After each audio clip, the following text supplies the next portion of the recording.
நம்ம அன்றாட யூஸ் பண்ணக்கூடிய யூடியூப் எப்படி உருவாச்சுன்னு தெரியுமா? நம்ம ஊர்லலாம் வந்துட்டு பார்த்திங்கன்னா, இந்த பயிலு சேர்ந்தாலே உருப்படாமல் போயிடுவாங்கப்பா அப்படின்னு சொல்லுவாங்க. அது வழக்கத்தில் இருக்க ஒன்று தானே. ஆனால் அப்படி ஒரு 3 ஃப்ரெண்ட்ஸு சேர்ந்து தான் யூடியூப்பே உருவாக்கியிருக்காங்க. ஃபோட்டோ அப்லோட் பண்ணுறதுக்கு ஹாட் ஆர் நாட் அப்படின்னு சொல்லி ஒரு வெப்சைட் இருந்திருக்கு. அதில் ரேட்டிங்லாம் கொடுப்பாங்களாம். ஸோ ஃபோட்டோவுக்கு ஒரு வெப்சைட் இருக்க மாதிரி வீடியோ அப்லோட் பண்ணுறதுக்கு ஒரு வெப்சைட் இருந்தால் என்ன அப்படின்னு அவங்களுக்கு தோணியிருக்கு. அதோட இன்ஸ்பிரேஷனில் தான் வந்துட்டு பார்த்திங்கனாக்கா யூடியூப்பே உருவாக்கியிருக்காங்க. அந்த 3 பேர் யாருன்னா, சாட் கார்லி, ஸ்டில்சன், ஜாவேத் ஹரீம். இவங்க 3 பேர் தான் யூடியூப்பே உருவாக்கியிருக்காங்க. February 14 அப்படின்னாலே நம்மளுக்கு ஞாபகம் வருது லவர்ஸ் டே தான். ஆனால் February 14, 2005 தான் முதல்ல வந்துட்டு யூடியூப்பை ரெஜிஸ்டரே பண்ணியிருக்காங்க. April 23, 2005 அன்னைக்கு மீ அட் த ஜூம் அப்படின்னு சொல்லி ஒரு 19 செகண்ட் வீடியோவை வந்துட்டு யூடியூப்பில் ஃபஸ்ட்டு அப்லோட் பண்ணியிருக்காங்க.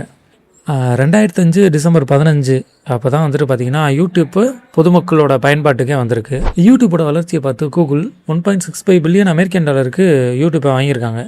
அசுர வளர்ச்சியில் இருக்க யூடியூப்பில் வந்துட்டு பார்த்திங்கன்னா 8K அளவுக்கு கூட இன்றைக்கி அப்லோட் பண்ண முடியுது இல்லையா? அது பயங்கரமான ஒரு வளர்ச்சி. அது மட்டும் இல்லாமல் இப்போது நம்ம கூகுளில் போயிட்டு தான் எந்த விஷயத்தையும் தெரியாத விஷயத்த கற்றுக்கணும்னு நினைப்போம். அப்படி கூகுளில் தேடுற சோம்பேறித்தனப்பட்ட சிலர் வந்துட்டு பார்த்தீங்கன்னாக்கா யூடியூப்பில் வந்துட்டு போய் சர்ச் பண்ணிக்கோங்க. நமக்கு தெரிஞ்ச யூடியூபர்ஸ் யாராவது அதை பற்றி பேசியிருப்பாங்க, ஏதாவது ஒரு விஷயம் சொல்லியிருப்பாங்க, அவங்களோட தாட்ஸ்லேருந்து அதை பார்த்துக்கலான்னு சொல்லிட்டு டக்குன்னு அடுத்தபடியாக நம்ம யூடியூப்பில் போய் அடித்து பார்த்து தெரிஞ்சுக்கோம்.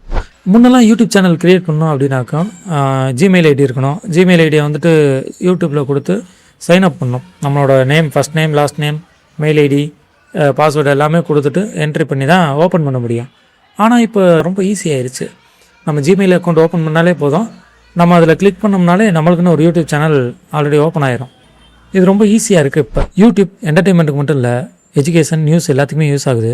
படித்து முடிச்சுட்டு சும்மாவே இருந்த எத்தனையோ பேர் வந்துட்டு பார்த்திங்கன்னா இன்றைக்கி கண்டென்ட் க்ரியேட் பண்ணி யூடியூப்பில் போட்டு ஏர்ன் பண்ணிகிட்ருக்காங்க.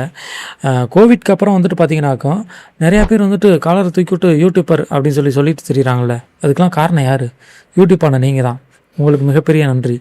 மானிசேஷன் அப்படிங்கிற ஒரு விஷயத்தை வச்சதுனால தான் இன்றைக்கி நிறையா பேர் வந்துட்டு வீட்டில் வந்து கண்டென்ட் க்ரியேட் பண்ணி போட்டு சம்பாரிச்சிக்கிட்டு இருக்காங்க.